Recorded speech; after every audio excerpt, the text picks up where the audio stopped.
नमस्कार दोस्तों, स्वागत है आपका स्टडी फॉर सिविल सर्विसेज में। देखिए, स्टडी फॉर सिविल सर्विसेज के छात्र हैं तो ये वाला टेलीग्राम जरूर ज्वाइन करके रखिए। यूट्यूब चैनल में हमारे साथ है तो भी ये वाला टेलीग्राम ज्वाइन करना बहुत ज्यादा जरूरी है। सारे नोटिफिकेशन, सारे अपडेट, सारे मोस्ट इंपोर्टेंट पिक्स, सारा रिवीजन सब कुछ यहाँ पे बताया जाता है। देखिए, ये हमारा एससीएस डेली क्विज चैनल है, इसमें डेली क्विज होती है, बिल्कुल फ्री में, इसको जरूर ज्वाइन कर लीजिएगा। ये हमारा इंस्टाग्राम का पेज है, इसको जरूर फॉलो कर लीजिएगा। Study for civil dot services करके अगर आप इंस्टाग्राम में सर्च करेंगे तो आपको मिल जाएगा। वीडियो के डिस्क्रिप्शन में इसकी लिंक दी हुई। इसमें आप स्टोरी सेक्शन जरूर देखते रहा करिए, प्लस इसमें हाईलाइट्स आते रहते हैं और प्लस पोस्ट आती रहती है, इनको जरूर फॉलो करते रहिए। क्या हाल है साथियों, मैं विकास तोमर आपके अपने trust channel study for civil services पे आज आपके समझ लेके आ गए 15 सितंबर का करंट अफेयर हिंदी इंग्लिश दोनों ही भाषाओं में।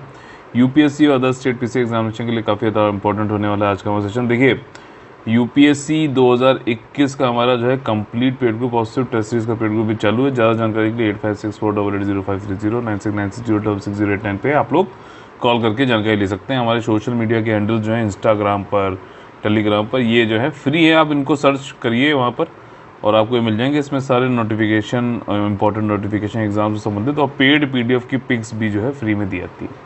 आज के जो इंपॉर्टेंट हमारे जो टॉपिक्स हो सकते हैं, जो प्रीलिम्स और मेंस में आ सकते हैं, वो ये वाले हैं। इकोनॉमी के बहुत सारे आज टॉपिक हैं तो जो कि काफ़ी ज़्यादा इंपॉर्टेंट होगी, उसको बहुत आसान भाषा में ज़रूरत की चीज़ें बताने की कोशिश करूँगा। पहला है आपका नेशनल कंपनी लॉ ट्रिब्यूनल और दूसरा इनकम टैक्स अपीलेट ट्रिब्यूनल, ठीक है, एनसीएलटी और आईटीएटी। दूसरा है नेशनल फाइनेंशियल रिपोर्टिंग अथॉरिटी, ये क्या चीज़ है। जो जितने भी सीए होते हैं ना आपके, सीए नहीं सॉरी, मतलब सीए जो होते हैं चार्टर्ड अकाउंटेंट, लेखांकन वाले जो काम करते हैं, ऑडिटिंग वगैरह सब, उसको जो है देख रेख करने के लिए बनाया गया था ये। और इंडिया और यूएस से हम लोगों ने पीछे भी पढ़ा भी था क्लाइमेट एक्शन के संबंधित, तो उसी में ही एक और जो है ये इन्होंने चालू किया CAFMD, ठीक है। इसके बारे में देखेंगे। मच्छरों के विकास को नियंत्रण करने के लिए जो है क्रिस्पर की टेक्निक, क्रिस्पर Cas9 आप लोगों ने पढ़ा होगा। ये एक तरीके की आनुवांशिक रूप से जो है कुछ बदलाव करके, जेनेटिक जो है चेंजेस करके जो है हम एक स्पेसिफाइड रिजल्ट लाने की कोशिश करते हैं, उसको क्रिस्पर टेक्निक के थ्रू किया जाता है। मच्छरों में की जा रही है ताकि उनकी जनसंख्या को कंट्रोल किया जा सके और जो उनके थ्रू होती हैं डिजीजेस वो कम हो, ठीक। इसके अलावा जो है इनपुट टैक्स क्रेडिट, ये आपका GST से संबंधित है, गुड्स एंड सर्विसेज टैक्स से संबंधित है, ये भी आपको बताऊँगा, ठीक। तो देखिए, आज तो एक तो देखिए 15 सितंबर है और सारे इंजीनियर भाई बहनों को जो है हैप्पी इंजीनियर्स डे। और जो है दूसरा हमारा जो इम्पोर्टेंट डे होता है वो होता है इंटरनेशनल डे ऑफ डेमोक्रेसी, लोकतंत्र, अंतर्राष्ट्रीय लोकतंत्र दिवस होता है हमारा 15 सितंबर को। आपका इंजीनियर्स डे ये भारत का है, ठीक, वर्ल्ड का नहीं है, ध्यान रखना, ठीक। NCLT और ITAT क्या है कि अभी गवर्नमेंट ने ये ट्रिब्यूनल है, ठीक। ट्रिब्यूनल क्या होता है, न्यायाधिकरण। ट्रिब्यूनल कोर्ट के जैसा काम करता है, इसलिए इसको अर्ध न्यायिक संस्था भी बोला जाता है, यानी कि क्वासाई जुडिशियल बॉडी भी बोला जाता है, ठीक। ये जो भी लॉ है, जैसे कि नेशनल कंपनी लॉ ट्रिब्यूनल है, ठीक, तो ये आपका कंपनी लॉ जो बनाया गया, कानून जो बनाया गया, सिर्फ उस कानून को इंटरप्रेट करने का काम करता है। जैसे कि हमारी जो कोर्ट है, सुप्रीम कोर्ट है, हाई कोर्ट है, डिस्ट्रिक्ट कोर्ट है, तो वो जैसे जो है बाकी सब लॉज को जो है इंटरप्रेट ही तो करते हैं, या उसके अनुसार जो है वाद विवाद अगर किसी की दो पार्टियों के बीच में है तो क्या चीज़ सही है, किसी एक के फेवर में जो है जजमेंट देते हैं। तो यहाँ पर ट्रिब्यूनल जो होते हैं ये एक तरीके के एक्सपर्ट वाले होते हैं, टेक्निकल जो नॉलेज के लिए इसको बनाए जाते हैं, ताकि मतलब जजेस को कई बार होता है यार कि इकोनॉमी का इतना उनको नहीं जानकारी है, तो नेशनल कंपनी लॉ से संबंधित मान लीजिए कई सारे केसेस होते हैं, कंपनियों के बीच में जो है वाद विवाद होते हैं, तो उसके लिए ट्रिब्यूनल बना दिया। इनकम टैक्स से लेके जो है आपका काफ़ी ज़्यादा वाद विवाद होते हैं, तो उससे रिलेटेड जो है एक अपीलेट ट्रिब्यूनल बना दिया, मतलब अपील कर सकते हो आप इनकम टैक्स से रिलेटेड। कोई आपको मतलब कोई भी डिस्प्यूट है आपने, फिर उस पर जजमेंट आया, फिर आप अपील कर सकते हो ITAT पे, और वहाँ से भी आपको नहीं पसंद आता तो फिर आप हाई कोर्ट जा सकते हो। मान लीजिए यूपी में है तो आप यूपी के हाई कोर्ट चले जाओ, ठीक। तो ये चीज़ है, तो अपील का कारगर। तो यहाँ पे इनकम टैक्स के लिए अलग एक ट्रिब्यूनल, तो इनकम टैक्स का जो लॉ बनाया गया है उसको इंटरप्रेट करने की कोशिश करते हैं, तो इसीलिए न्यायाधिकरण का जो है इसको छोटा होता है। और ये कोर्ट जो हमारी जो न्यायिक प्रणाली है उसका हिस्सा नहीं होता, लेकिन उसी तरह काम करता है, इसलिए इसको अर्ध न्यायिक निकाय भी बोला जाता है, क्वासाई जुडिशियल बॉडी भी बोला जाता है।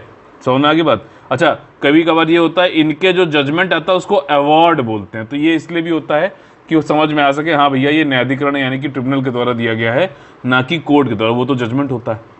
तो अभी क्या हो रहा था, पीछे देखा गया है कि ये जो NCLT है, ITAT है, इसमें कई सारी जगहें खाली रहती है। इस गवर्नमेंट में मैंने देखा है कि जगह खाली ही रहती है। जैसे डिप्टी स्पीकर हमारे नहीं है लोकसभा में, ठीक, कितने मतलब महीने हो चुके हैं, दिन हो चुके हैं। वैसे ही जो ये कंपनी लॉ ट्रिब्यूनल, अब ये तो अब ईज ऑफ डूइंग बिजनेस है, और डूइंग बिजनेस में कई सारे वाद विवाद है, तो क्या इसको हमें नहीं करना चाहिए? तो ये चीज़ है। तो इसमें कई सारे अपॉइंटमेंट अभी किए हैं गवर्नमेंट ने, वो भी सुप्रीम कोर्ट ने जब फटकार लगाई उसके बाद। तो 31 अपॉइंटमेंट हुए हैं, जिसमें कि अच्छा जो ट्रिब्यूनल में बैठते हैं लोग, एक तो जुडिशरी वाले भी होते हैं और टेक्निकल वाले भी होते हैं, ठीक। अब इनकम टैक्स वाले में जो बैठेंगे तो उसमें जुडिशरी वाले भी होंगे और अकाउंटेंट वाले भी होंगे, ठीक है ना। तो सुप्रीम कोर्ट ने कई सारे चिंताएं करी थी, तब जाके वैकेंसीज को भरने की जो है कोशिश करी गई है, ठीक। समझ में आ गया। नेशनल कंपनी लॉ जो है आपका कंपनी लॉ और जो दिवालियापन वाले लॉ है उनको देखता है। इनकम टैक्स एपेलेट ट्रिब्यूनल जो है वो इनकम टैक्स मैटर को देखता है। 8 जुडिशियल और 10 टेक्निकल मेंबर जो है अपॉइंट किए गए हैं, ये इतना ज़्यादा इंपॉर्टेंट नहीं है, ठीक। जुडिशियल और 7 अकाउंटेंट जो ITAT में किए गए हैं। सुप्रीम कोर्ट ने पीछे कहा था कि भैया सेंट्रल केंद्र गवर्नमेंट आप क्या कर रहे हो यार, ये जो ट्रिब्यूनल है क्या इनको निष्क्रिय कर दोगे क्या, ठीक है ना। तो ये निष्क्रिय इमैस्कुलेटिंग वाली बात जो है, तो ये अपॉइंट क्यों नहीं कर रहे हो, ये अर्ध न्यायिक जो आपकी निकाय है इनके लिए, ठीक। नेशनल कंपनी लॉ ट्रिब्यूनल मैंने आपको बता दिया। कंपनीज लॉ जो है आपका एक्ट है 2013 उससे संबंधित है। ये इस्टेब्लिश किया गया था कंपनीज लॉ एक्ट 2013 के अंतर्गत, ठीक। NCLT की बात हो रही है, लेकिन जो इसको गठित किया गया वो 1 जून आपका 2016 में किया गया। किस समिति की रिकमेंडेशन सिफारिश में किया गया था? V Balakrishnan Eradi committee. तो अगर पूछा जाए कि वी बालाकृष्णन इराडी कमेटी या फिर जो है NCLT का जो है किसके कमेटी के द्वारा सिफारिश की गई थी, तो वैसे वर्षा आप इसको आंसर कर सकते हो, ठीक। तो ये मतलब इसी के लिए था कि भैया दिवालियापन या फिर किसी कंपनी को ख़त्म करना, बंद करना है, ख़त्म नहीं करना मतलब बंद करना है, दिवालिया हो गई तो कैसे क्या करना चाहिए। कंपनी लॉ से रिलेटेड जितने भी आर्बिट्रेशन है, पूर्ण निर्माण है, समझौता है, सब कुछ इसके अंतर्गत देखा जाता है। इसमें जो चेयरमैन होता है वो जुडिशियल मेंबर का, वो किसी हाई कोर्ट का या तो सर्विंग जज होगा या फिर रिटायर्ड जज होगा, ठीक। NCLT की बात हो रही है। और जो टेक्निकल मेंबर होगा वो आपका इंडियन कॉर्पोरेट लॉ सर्विस का जो है कैडर का होगा, ठीक। समझ में आ गई बात। ये हो गया अपना ITAT की बात करते हैं, इनकम टैक्स एपेलेट ट्रिब्यूनल, यानी कि भारत का आयकर अपीलीय न्यायाधिकरण। ये तो भैया पुराना है, आपका जो है 25 जनवरी 1941 आज़ादी से भी पहले का है। इसमें पहला एक्सपेरिमेंट किया गया था ये भारत में, जब भारत की हिस्ट्री में ट्रिब्यूनलाइजेशन से संबंधित। ये सेकंड एपेलेट अथॉरिटी है डायरेक्ट टैक्सेस में। डायरेक्ट टैक्सेशन की बात होती है, प्रत्यक्ष कर, जो जैसे जो पर्सनल इनकम है, कॉर्पोरेट इनकम है, उस पर लगाया था। GST किस टाइप का टैक्स है? ये इनडायरेक्ट टैक्स है। क्यों? क्योंकि जो बनाता है उसके ऊपर नहीं, जो फाइनली कंज्यूम करता है उसके ऊपर जो है इसका भार जाता है। और पहला फर्स्ट इंडिपेंडेंट फोरम था ये, अगर आप देखा जाए तो अपीलीय प्रदानुक्रम है उसमें, ठीक। और उसकी अपील जो है फिर आप अगर ITAT के भी किसी जज अवार्ड से आप मतलब नहीं हो संतुष्ट, तो आप हाई कोर्ट में जा सकते हो, ठीक। अब यहाँ पे एक बहुत ज़्यादा इंपॉर्टेंट चीज़ है, ITAT इनकम टैक्स वैसे तो मिनिस्ट्री ऑफ फाइनेंस के अंतर्गत देखा आता है, लेकिन ITAT अपील की बात हो रही है, तो कॉन्फ्लिक्ट ऑफ इंटरेस्ट ना हो जाए अगर कि मतलब मिनिस्ट्री ऑफ फाइनेंस के अंतर्गत आप जैसे आप मतलब मान लीजिए आपको टैक्स देना है, तो आपने जाके जो है मिनिस्ट्री ऑफ फाइनेंस के बंदों के पास ही गए और उन्होंने आपसे बोला, आपने उनसे बोला कि भैया ये चीज़ें मेरे हिसाब से ऐसी होनी चाहिए, तो वो अपनी गलती हो सकता है ना माने। तो इसीलिए जो इनकम टैक्स एपेलेट ट्रिब्यूनल है उसको डिपार्टमेंट ऑफ लीगल अफेयर के देखरेख में रखा गया है, ताकि उसकी स्वतंत्रता बनी रहे। और ये ministry of law and justice के अंतर्गत आता है, ना कि मिनिस्ट्री ऑफ फाइनेंस के अंतर्गत आता है, जो कि इनकम टैक्स कलेक्ट करता है। ये बात समझ में आगे क्लियर हुआ? ये चीज़ें इंपॉर्टेंट होती हैं, यही चीज़ें क्वेश्चन में पूछी जाती हैं और फिर वहाँ पे हिल जाते हो, अरे भैया कहाँ पूछ लिया इसने। तो ये चीज़ें हैं, ठीक। अगला जो हमारा टॉपिक है वो है कि राष्ट्रीय वित्तीय रिपोर्टिंग प्राधिकरण, ठीक। अब ये प्राधिकरण है, अथॉरिटी है, ठीक है।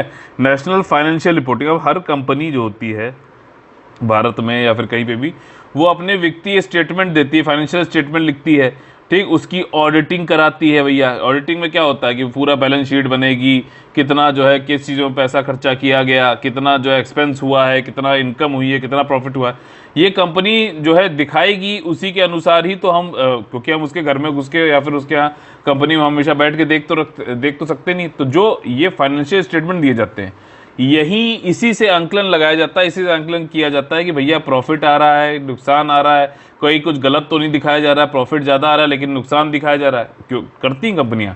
क्यों? क्योंकि अगर प्रॉफिट दिखाएंगे तो उनको टैक्स ज़्यादा देना पड़ेगा, लॉस दिखाएंगे तो जो है टैक्स कम देना पड़ेगा। तो ये सारी चीज़ें हैं, बहुत सारे होते हैं। तो फाइनेंशियल स्टेटमेंट अच्छे से हो, उसकी रिपोर्टिंग अच्छे से हो, तो उसके लिए एक अथॉरिटी बनाई गई, उसका नाम है नेशनल फाइनेंशियल रिपोर्टिंग अथॉरिटी।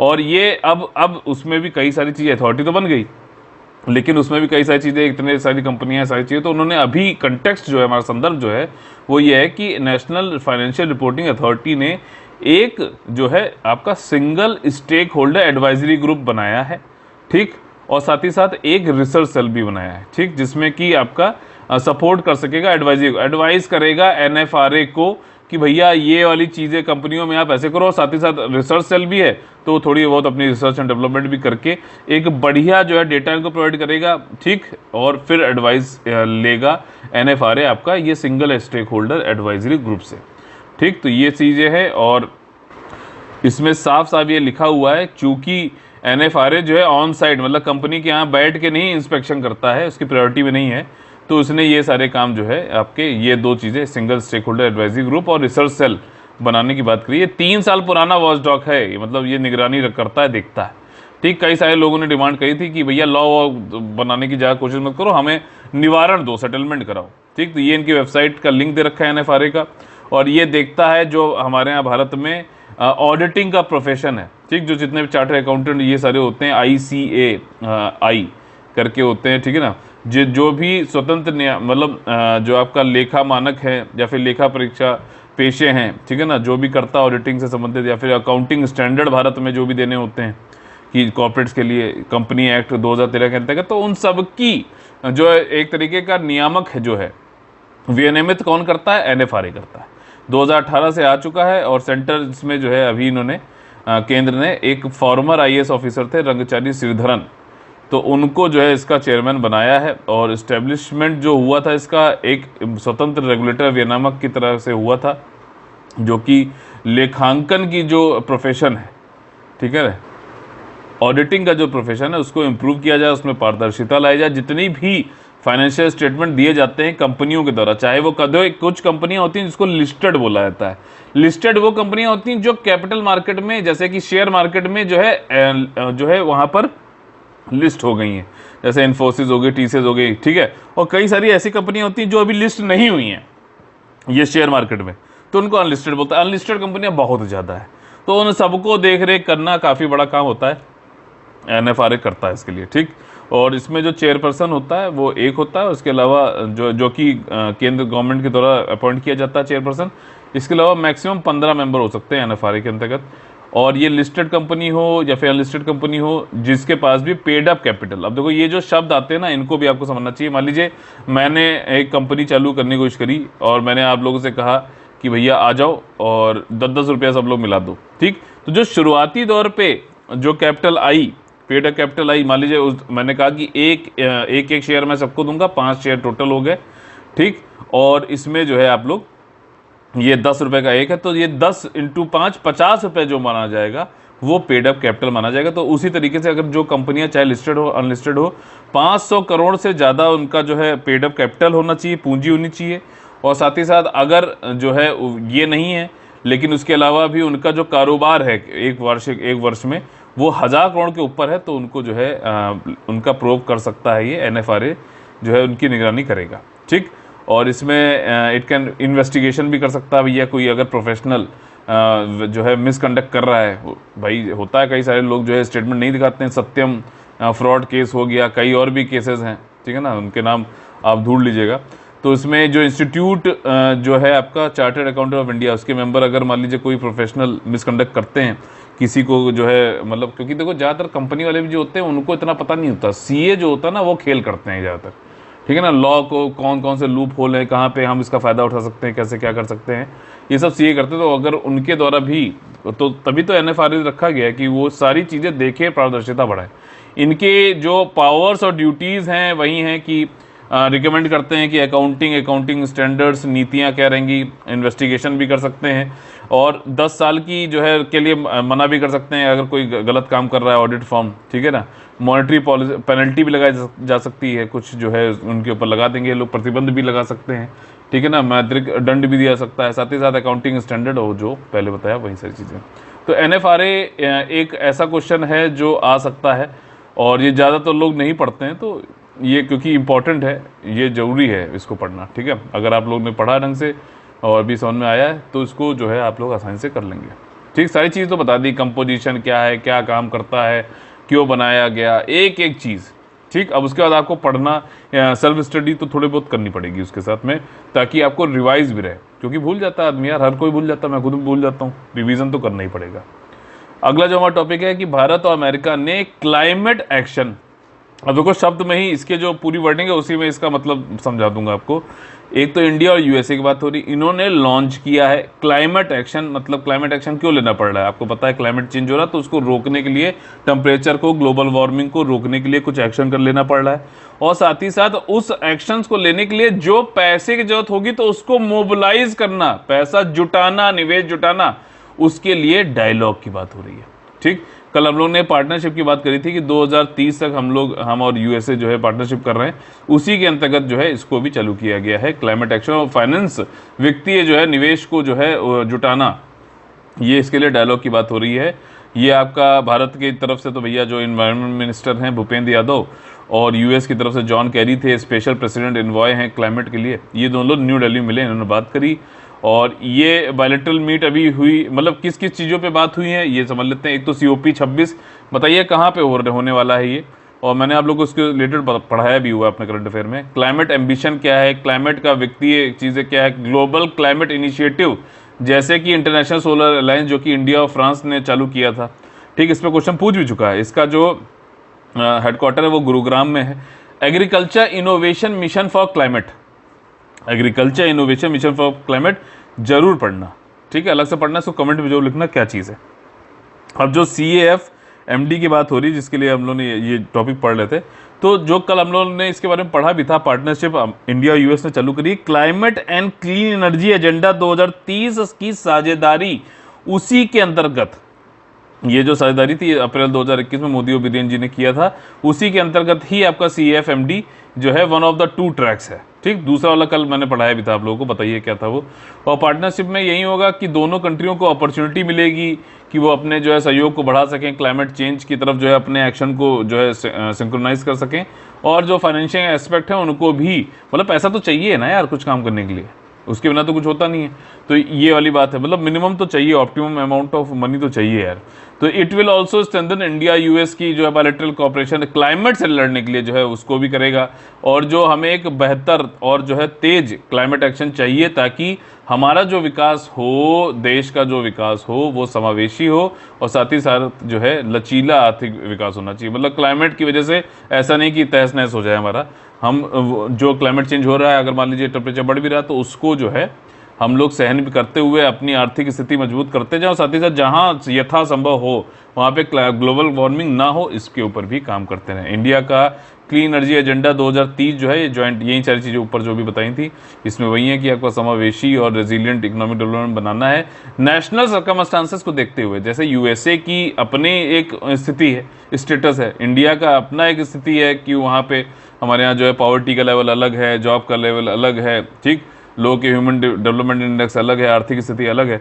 तो अपने अपने वो देखते हुए USA ये नहीं कह सकता अरे यार इंडिया तुम ये करो, और इंडिया ये नहीं कह सकता, दोनों लोग आपस में मिल भाव बैठ के सारी बात करेंगे, सस्टेनेबल डेवलपमेंट की तरफ बात करेंगे। ये चीज़ है, उद्देश्य यही है कि निवेश को जुटाओ, स्वच्छ प्रौद्योगिकी का प्रदर्शन करो, क्लीन टेक्नोलॉजी होना चाहिए, और साथ ही साथ ग्रीन कोलैबोरेशन, दोनों लोग USA और इंडिया ऐसा करें कि इंडिया जो कि एक विकासशील देश है वो एक एग्जाम्पल बने सस्टेनेबल सतत विकास के लिए दूसरे विकासशील देशों के लिए, ठीक। देखिए ये मिनिस्ट्री ऑफ आपका जो एनवायरनमेंट है, इस पर ये आता रहता है इन्फोग्राफिक, आप लोग को देखना चाहिए। Climate action finance mobilisation dialogue है आपका, इसमें निवेश को उठाओ, स्पीड करो क्लीन एनर्जी डिप्लॉयमेंट का, साथ ही साथ जो है कार्बन को मतलब ज़्यादा नहीं उत्सर्जन करना है, बिल्डिंग को, ट्रांसपोर्टेशन को, हर जगह जहाँ पे भी कार्बन का उत्सर्जन होता है उसको कम करो या ख़त्म करो, जैसे भी कर सकते हो, ठीक, ताकि ग्लोबल वार्मिंग ना हो। रिस्क जो है क्लाइमेट रिलेटेड इम्पैक्ट को उनको मेजर करो, मैनेज करो, अडॉप्ट करो, अपने आप को अनुकूल बनाओ, ताकि जो है कम से कम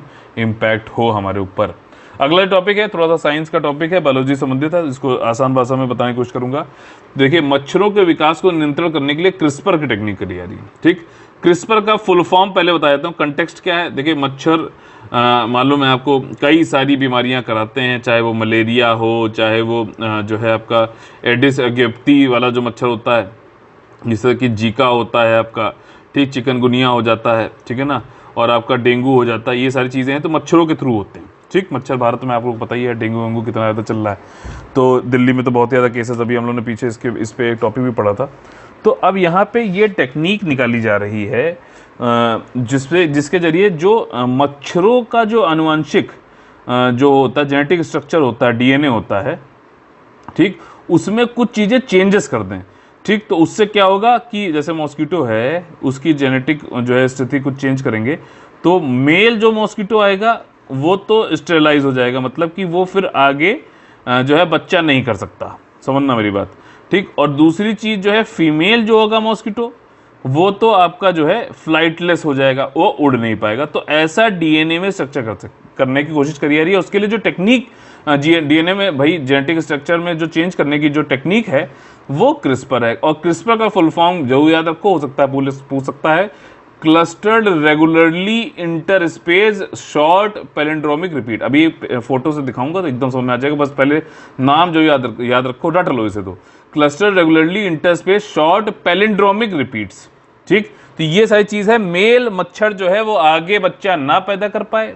देखो सीधी सी बात है, जो लिखा है बिल्कुल साफ बता देता हूँ इसमें, है ना। और दूसरा है कि फीमेल जो मच्छर है वो फ्लाइटलेस हो जाए, मतलब अक्षम हो जाए, ठीक है, उड़ ना पाए।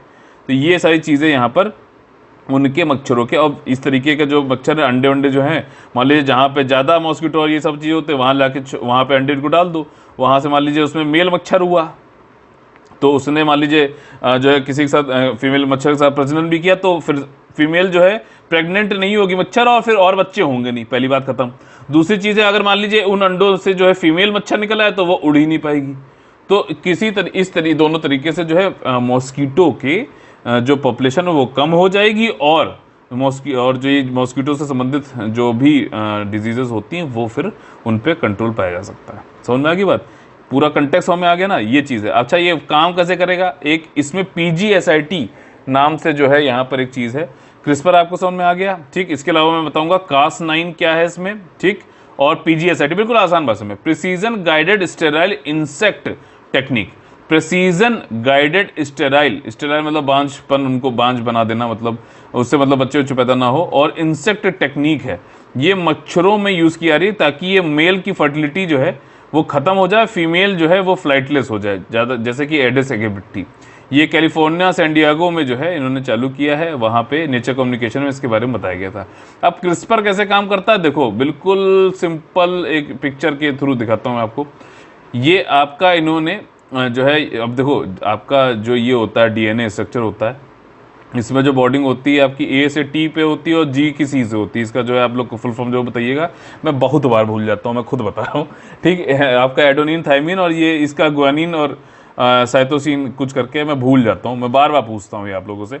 लेकिन मतलब ये है कि ये आपका स्ट्रक्चर, मान लीजिए यहाँ पे क्या किया इन्होंने, एक तो वो बना लिया जो इनको लगाना है, खुद से ये बना लिया लैब में, ठीक। ये Cas9 प्रोटीन जो है फॉर्म से कॉम, ये Cas9 का प्रोटीन है एक तरीके का, ये क्या करता है कि यहाँ पर इसके थ्रू आपने ये बना लिया, और ये जो है आपका मच्छर का वो डीएनए स्ट्रक्चर है, समझ लो, ठीक। ये गाइडेड आरएनए है। आरएनए क्या होता है आपका कि ये आपका जो है मैसेंजर तरह का, मतलब वो आपका डीएनए में यहाँ से इसको कट करेंगे।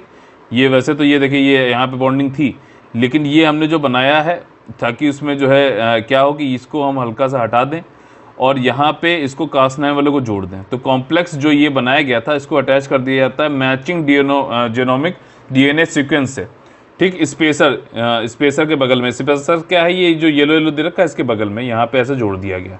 अब जब जोड़ दिया गया तो Cas9 आरएनए कॉम्प्लेक्स जो कट कर देता है डबल स्ट्रैंड को। अब यहाँ से ये जो इसके बगल में देखिए ये चीज़ थी ना, यहाँ से Cas9 एक तरीके से समझ लो कैंची है, वो इसको यहाँ से काट देगी।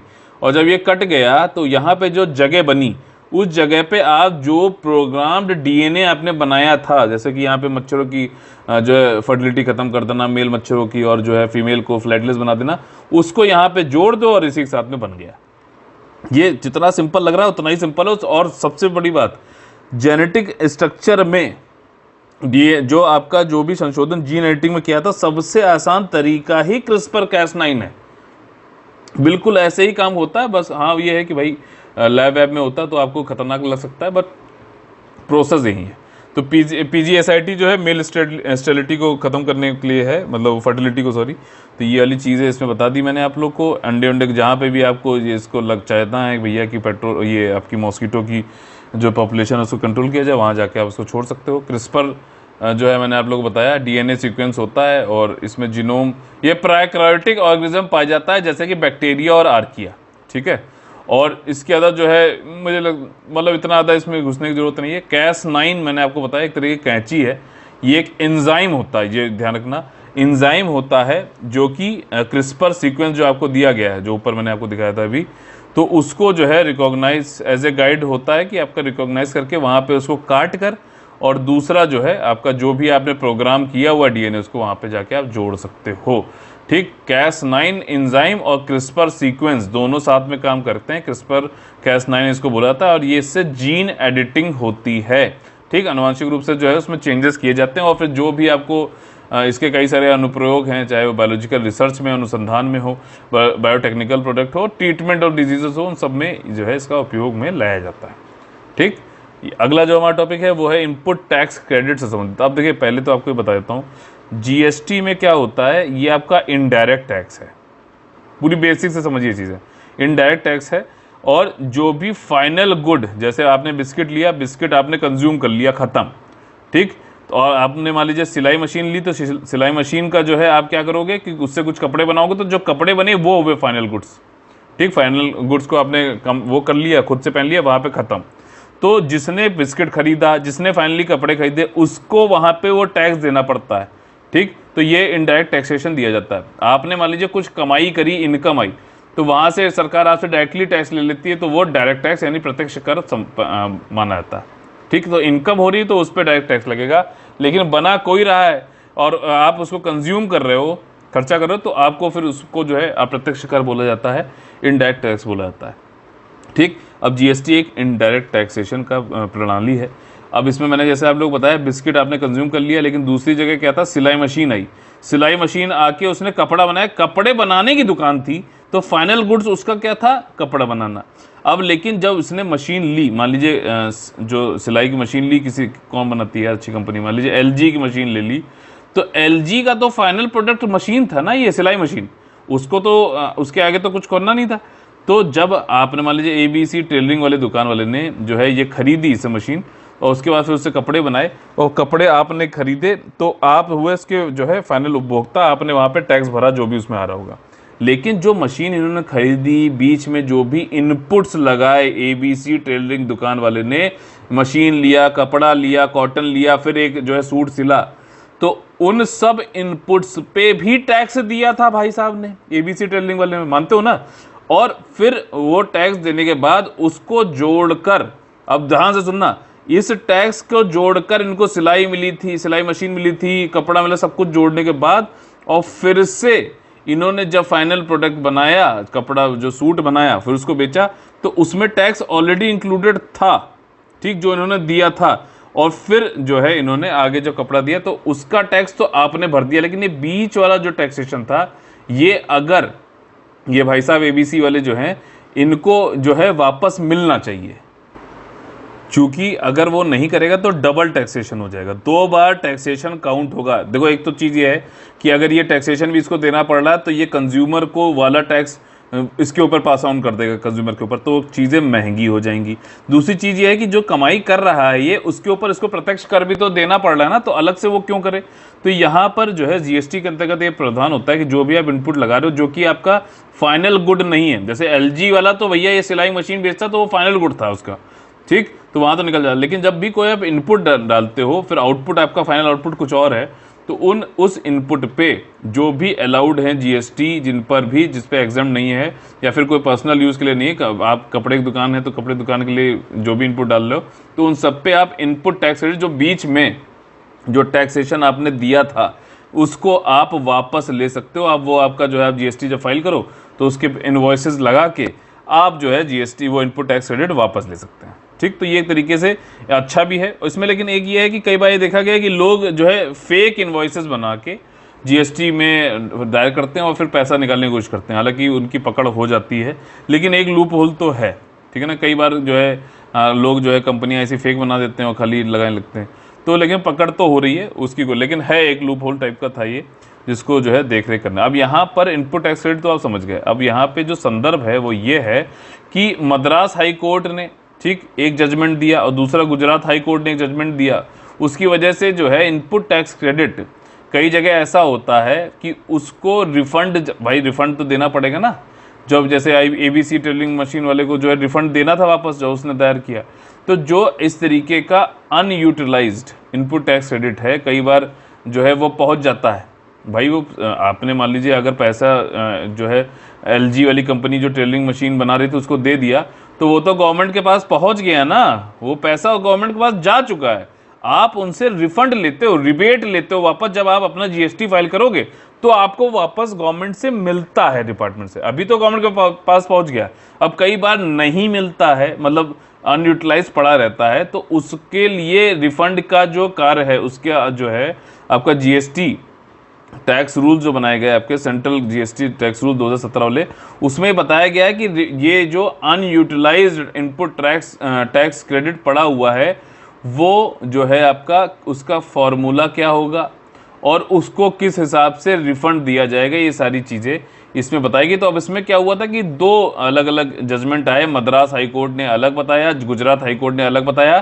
तो सुप्रीम कोर्ट में जो अभी ये केस गया था तो उसने कहा कि मद्रास हाई कोर्ट ने जो जजमेंट दिया था वो ठीक है, उसको माना है और कहा है कि जो भी फिजिकल फार्मूला जो बनाया गया है, आपका राजकोषीय सूत्र जो बनाया गया है उसको बरकरार रखा जाए और जो है ये CGST जो लगाई जाती है रिफंड का उसको देना चाहिए अनयूटिलाइज्ड इनपुट टैक्स क्रेडिट को, जो जमा हो गया कई सारी इनपुट सर्विसेज की वजह से, ठीक, इनपुट सर्विसेज की वजह से। तो यहाँ पर जो है आपका DY चंद्रचूड़ जी ने दो जो अलग अलग जजमेंट थे Gujarat high court Madras high court के, तो उसमें मद्रास वाले को सही बताया और उन्होंने कहा कि जो रूल आपका 89 सब क्लॉज 5 है CGST रूल्स 2017 वाला वो सही है।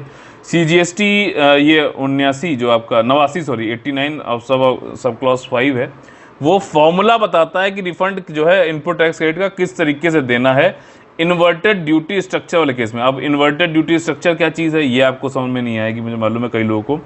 देखिए क्या होता है कि मान लीजिए कोई सोलर पैनल है, ठीक, जैसे आजकल सौर ऊर्जा की बात हो रही है, चाइना से, ये मतलब रियल एग्जांपल बता रहा हूँ, चाइना से सोलर पैनल मंगाओ तो वो सस्ता पड़ जाता है, ठीक। वहीं डोमेस्टिक इंडस्ट्री, मान लीजिए मैंने ये सोचा कि मैं जो है यार ये सोलर पैनल यहाँ इंडिया में बनाऊंगा, ठीक, लेकिन मुझे रॉ मटेरियल तो चाहिए।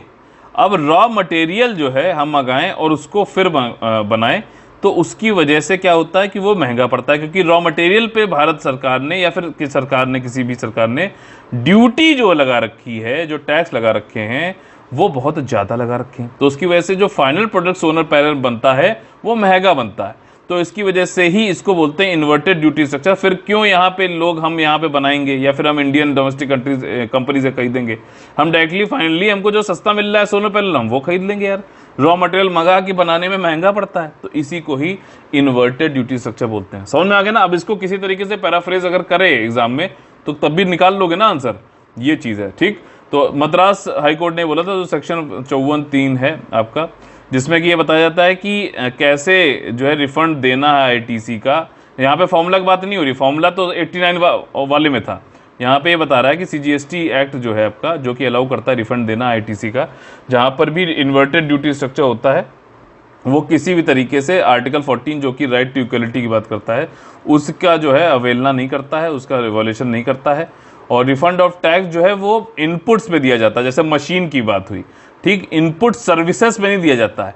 इनपुट सर्विसेज क्या हुई, जैसे मान लीजिए बीच में किसी ने जो है ऑनलाइन आपने जो है कुछ बुकिंग करी, ठीक है, तो अमेजोन से मंगाया, तो अमेजोन का वो सर्विसेज वाला भी नहीं जोड़ सकते हो आप उसमें, ठीक। जो मशीन आई उसके ऊपर आप इनपुट ले सकते हो कि हाँ यार मशीन पे मान लीजिए 18% का GST था, आपने फाइनल प्रोडक्ट तो सूट बनाया, तो ये 18% ऑफ मशीन का आप जो है रिबेट मांग सकते हो गवर्नमेंट से।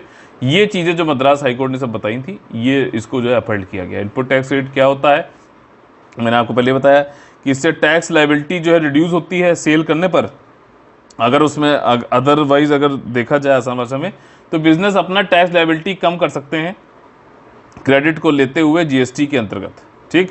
और इसमें ये डबल अकाउंट जो है टैक्सेशन नहीं होना चाहिए, बिजनेस को इनपुट टैक्स क्रेडिट जो है आसानी से मिल जाए। कई बार जो है फेक भी बना देते हैं इनवॉइसेस, तो उसको जो है पकड़ा जा रहा है।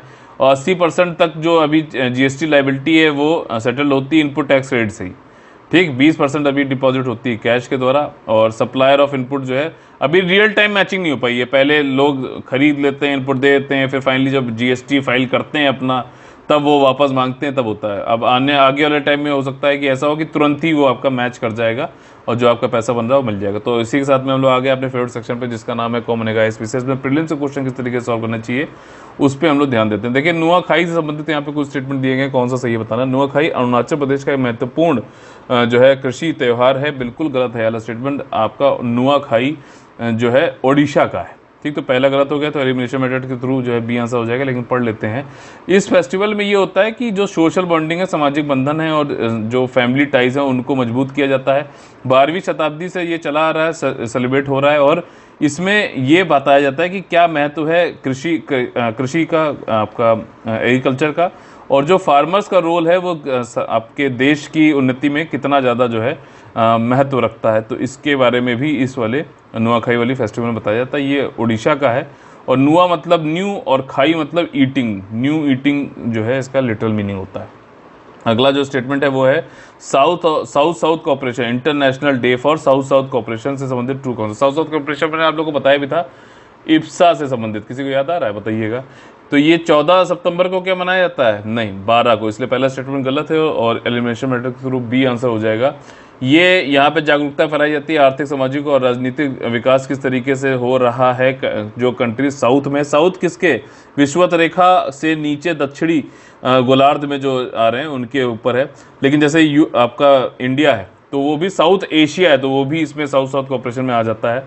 और साउथ कॉर्पोरेशन जो है पहली बार एस्टेब्लिश किया गया था first UN technical aid programme economic and social council के द्वारा, जिसकी वजह से यूएनडीपी बनाया गया था 1965 में, ठीक। तो यहाँ पे आंसर आपका बी हो जाएगा। 12 सितंबर को ये मनाया जाता है। चलिए फिर यहाँ पे अपना सेशन खत्म होता है। अगर आप लोग पसंद आया तो लाइक बटन तोड़िए और ज़्यादा से ज़्यादा लोगों को जोड़िए शेयर और सब्सक्राइब करके, ठीक है। तो चलिए कल फिर से मुलाकात होगी सुबह 10 बजे। तब तक के लिए आप लोग से लेते हैं अलविदा। जय हिंद, जय Bharat, all the very best है। वंदे वंदे मातरम।